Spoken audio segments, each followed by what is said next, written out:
Hello, আসসালামু আলাইকুম guys, কেমন আছেন? আশা করি ভালো আছেন।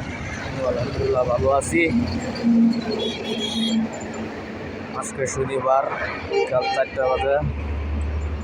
মাওনা চৌরাস্তা রোড, মাওনা চৌরাস্তা পালা যেতেছি। কুয়াশা, প্রচুর কুয়াশা, শীত, এত শীত, রাস্তাঘাটে ভালোই দিল না, গাড়ি বাতাসে আরো শীত লাগে। বিকালবেলা একটা ভিডিও করলাম, দেখালাম যে এখন কুয়াশার মাধ্যমে ঠান্ডা একবারে বানাই এলাইছে, পরিমাণ ঠান্ডা।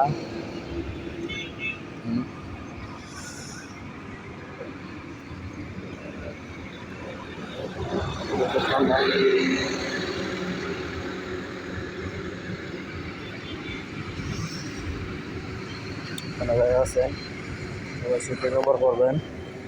ছোটো ছোটো বাচ্চাদের ঠান্ডা লাগাবেন না। ভালো থাকবেন সবাই, আল্লাহ হাফিজ।